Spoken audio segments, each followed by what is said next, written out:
તો ભારે વરસાદ વચ્ચે નદી નાળા છલકાઈ ગયા છે। સૂર્યપુત્રી તાપી નદી ફરી એકવાર બે કાંઠે વહેવા લાગી છે। ઉકાઈ ડેમમાંથી પાણી છોડાતા નદી બે કાંઠે થઈ છે। ઉકાઈ ડેમ ભયજનક લેવલથી પોણા ફૂટ હવે માત્ર દૂર છે।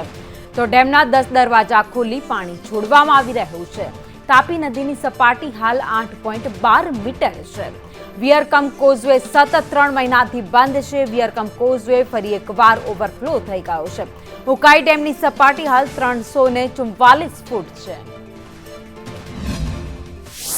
ઉકાઈ ડેમ હાલ 344 ફૂટની આસપાસ ચાલી રહ્યો છે। 345 ફૂટ ઉકાઈ ડેમની ભયજનક સપાટી છે। એને જાળવી રાખવા માટે ઉકાઈ ડેમમાંથી સતત પાણી છોડવામાં આવી રહ્યું છે, જે પાણી સીધું સૂર્યપુત્રી તાપી નદીમાં આવતું હોય છે।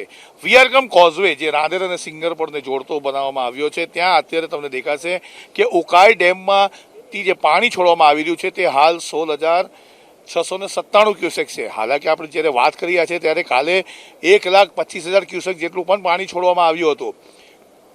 ઉકાઈ ડેમનો હાલ ઇનફ્લો 86,000ની આસપાસ રાખવામાં આવ્યો છે।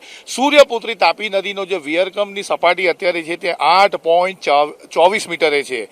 ઉકાઈ ડેમમાંથી આવતું સૂર્યપુત્ર નદીના પાણી અને આ પાણી જે વિયરકમ કોઝવેથી દરિયામાં જઈ રહ્યું છે તે 1,41,000 ક્યુસેક્સની આસપાસ દેખાઈ રહ્યું છે। મહત્વની વાત છે કે ઉકાઈ ડેમના અંદર જે પાણી સંગ્રહ કરવાનું હોય છે તે 345 ફૂટની આસપાસ હોય છે, કારણ કે 345 ફૂટ પછી એ ભયજનક સપાટી આવી જતી હોય છે।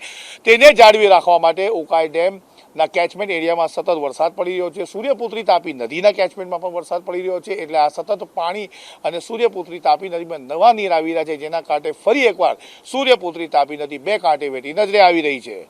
કેમેરામાં ભૂષણ ચૌધરી સાથે આઝમ સાથે સંદેશ ન્યૂઝ, સુરત।